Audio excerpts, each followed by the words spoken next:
Petrified Forest National Park is a small park with a beautiful desert landscape, with badlands, buttes, and mesas scattered across the horizon. It's easy to access, and it's a quick stop if you know where you're going.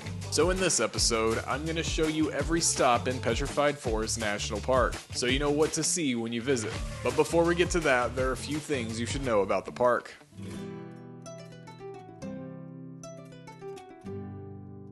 First, Petrified Forest National Park is located an hour and a half east of Flagstaff, Arizona. The park covers more than 220,000 acres, but it's relatively small in the big scheme of things, and you can explore the park thoroughly in a day, with a couple exceptions. The Petrified Forest also sits right off of Interstate 40. It even has its own exit. This makes it a great place to get out and stretch your legs during a road trip.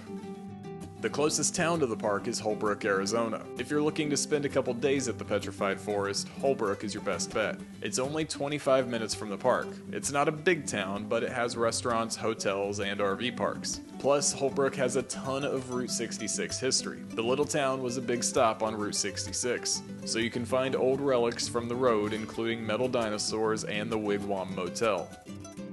The park has two entrances, a north entrance and a south entrance. The north entrance sits just off I-40, while the south entrance is 20 miles to the south, off Highway 180.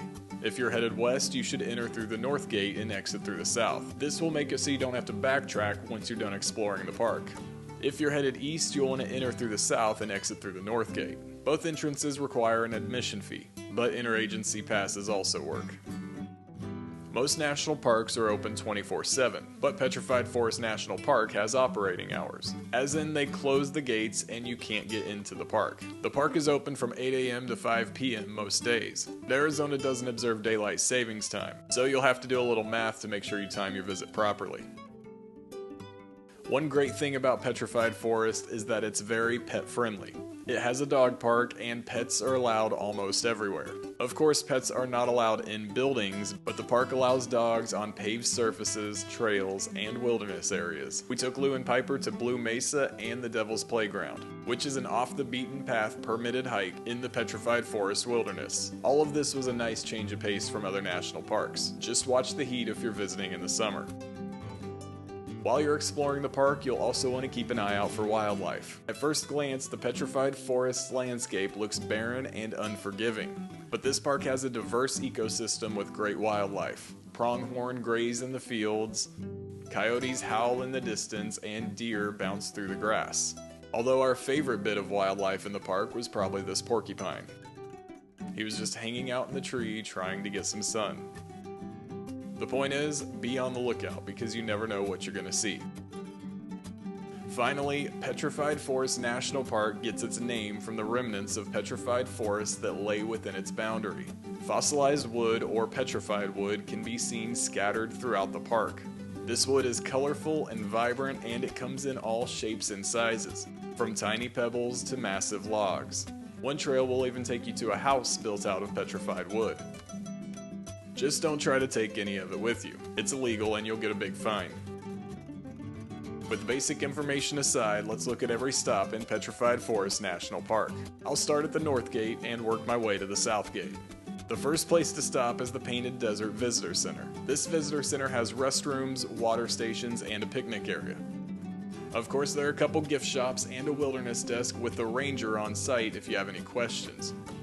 You can grab a quick bite to eat at the Painted Desert Grill. If you're in desperate need of gas, the visitor center does have a gas station, but it was fairly overpriced, so avoid it if you can. The Painted Desert Visitor Center also has a dog park. Just as an FYI, the dog park sits on the outside of the entrance station, so you can stop to use it even if you don't want to pay to enter the park. Getting back on the road, you'll pass through the entrance station before arriving at the Painted Desert. The Painted Desert is one of the park's most well-known landmarks. It stretches 150 miles across northern Arizona. The Painted Desert is covered with vibrant orange and red badlands and mesas. The first 5 miles of the park road travel alongside the Painted Desert. You can stop at 8 different overlooks or hike the rim trail for a better view. Midday light can be a little harsh here, so I recommend staying till golden hour to get the best views.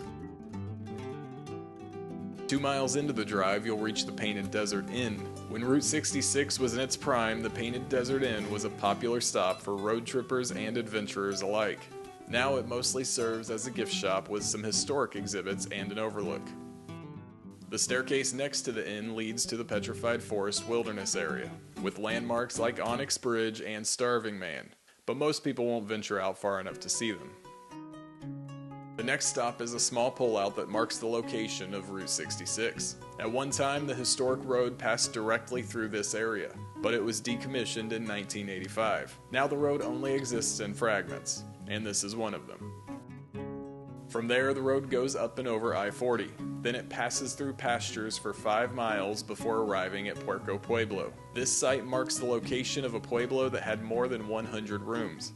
At its peak, around 200 people lived here, but it was completely abandoned by 1400 AD.